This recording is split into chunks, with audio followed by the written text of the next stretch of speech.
Hey everyone, welcome to the Evangelist Nick Garrett channel. Today we are talking about the iconoclast controversy, a couple crazy councils, the continued spread of Islam, and the one army that was able to stop them.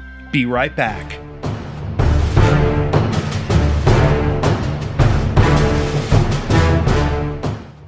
Last time, we looked at the Muslim invasion into Spain and how easily they subdued. Right away, they started working on the French border with Spain. What had happened to the spread of Christianity and the memory of God's Son? Was God punishing the church with these Muslim invaders? Had Christian practices and rituals angered the Lord? Had they developed into idolatry and relic worship? Was the Islamic plague that kept popping up in various regions a sign that God was displeased? The church looked to herself with the desire to understand what seemed like judgment. By the 8th century, both in the East and West, icons in the church had become a popular accoutrement to worship in Christianity. This was contrasted with a rising Islam that rejected all but the simplest monotheism and dealt harshly with nonconformists, or those who would not obey the faith. Western bishops began to think that perhaps they had gone astray. A move to reform their stance on the relationship of graven images to worship took root throughout early Christendom. Pope Leo III ordered a strict policy forbidding the use of any idols. Still, many continued to see God's judgment on the church. One pope himself even saw the explosion of a great volcano on the island of Thera in the Aegean Sea as a sign that God was judging them for adoration of icons. However, subsequent popes came behind such orders and loosened the restrictions based on popular demand and unfolding events throughout the empire. The response from the Christians on the front lines of the war against Islamic invasion could not have viewed the issue more differently. As the Eastern Christians fought the Muslims, they experienced what were viewed as miracles surrounding icons. They took note time and again of certain churches in the most violent war zones that seemed to fall under divine protection. In one such example, an entire town had been decimated except for a single church bearing the statue of the Blessed Mother. Saint Mary of Blachernay became an important example for Byzantines in their special adoration of these icons in war-ravaged regions. More than the icons, the Western Church had another major issue facing them and affecting their reputation. The behavior of priests and monks was becoming increasingly worldly and immoral. At the time, that was not as much of an issue for the Eastern clergy as it was for those in the West. In the East, the clergy had remained relatively devout. However, in handing down its recommended reforms, the Pope in the West assumed the issue was the same in the East as it had been for them. Arbitrarily including the Byzantines in their reforms had the effect of driving a further wedge between the two sides of the church. Another council was called at Nicaea to address these issues. The goal of the Western Pope was to unify the sides, preferably under his leadership, and also to revisit doctrines on icons and the growing concern over abuses by clergy in the church. While the West ultimately supported the intent of the Eastern Church to maintain her own practices and autonomy over decisions regarding icons, the Council overturned the decision made years prior in a lesser synod by 338 bishops in the Eastern Church. The Second Council of Nicaea was loaded with controversy, as each council before had been. Even as the council began, as if by omen, an army of iconoclasts came in and broke up the proceedings, scattering the attendants into sequestration. The issues remained tabled until the council reconvened weeks later to conduct their business.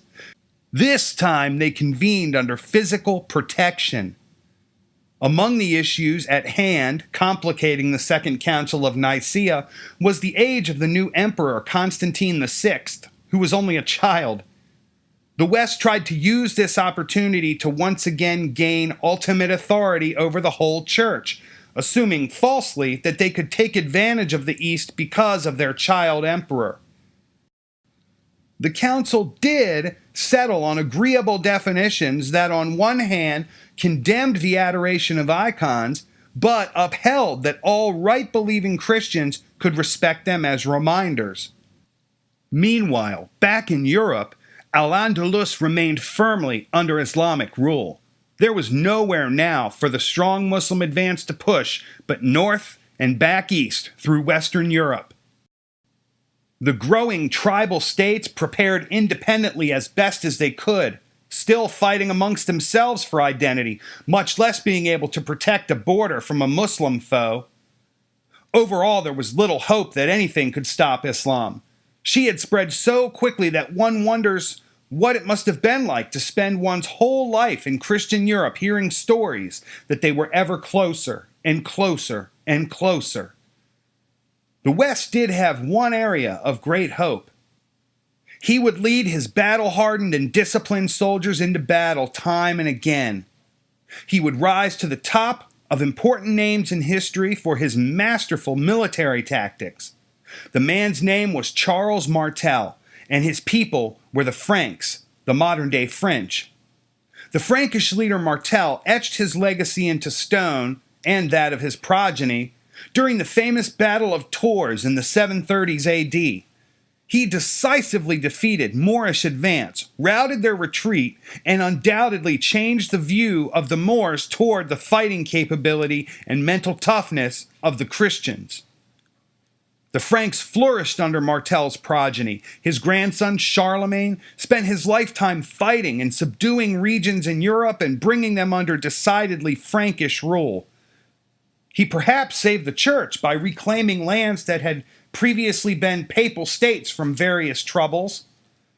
H. Paul Jeffers had written that, quote, "During 2 centuries of Islamic rule, relations between Muslims and Christians had proved to be amiable, but this mutual toleration between the two religions changed after the crowning of Charles, later called Charlemagne. After being crowned by Pope Leo III in the year 800, he was invited by the Muslim Caliph to build a hospice in Jerusalem. Jeffers attributed this fact to the beginning of the acts of fervor that would later lead to the Crusader spirit. One is wont to criticize Jeffers' assessment on the point that the period of amiable relations he speaks of was marked by an unchecked violent spread of Islam. Finally, the Franks had given the Muslims a foe they could not beat. That, perhaps more than a Crusader spirit, is responsible for the rise in tension and clashing borders. A master politician and diplomat, he at times allied with certain Muslim rulers to fight Goths attempting to etch out borders for themselves, and at other times he returned to previous conquests to subdue rebellions. Still at other times sided with the Goths against the Moors. It is highly possible that were it not for the leadership of this Frankish line, the Christian Crusades may not have been excursions into the Holy Land, but reconquest of Western Europe to wrest it from Muslim control. Not only was successful military conquest attributed to the Franks, but also the further development of the nation-state. The progenitor of the line, Charles Martel, stopped the advance of Islam into Europe decisively for his generations, and his grandson Charlemagne held firmly to that legacy. These events likely contributed to the ability of all of Western Europe to forge conquests to the Holy Land hundreds of years later. Frankish political skill was equally unprecedented, except maybe by the Catholic Church. Charlemagne knew that unless he allied with the Church, he might end up one day even fighting them. He subdued lands that had belonged to the papacy, returned them, and masterfully forced the hand of the Pope to crown him the first Holy Roman Emperor in Europe. This led to a dynamic between Pope and monarch that would influence hundreds of years of history down through the present. These events unfortunately squashed forever the chance for the Church to simply serve as spiritual leader, a longing that would be echoed again and again until the 16th century Reformation.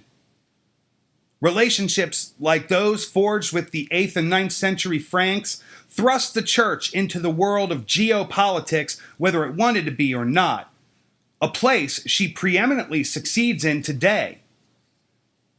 As the seat of the Holy Roman Empire, the Frankish lands became the dominant nation-state in Western Europe.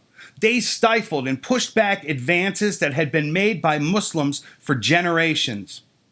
By the dawn of the new millennia, Western Europe was on the rise, gaining peace by settlement of centuries of war, and now with a force strong enough to hold off the spread of Islam.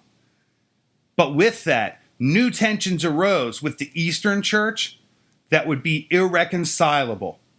Thank you for listening, and next time we're going to talk about the inevitable schism between the Eastern and Western churches, and then on to the First Crusade. Talk to you next time.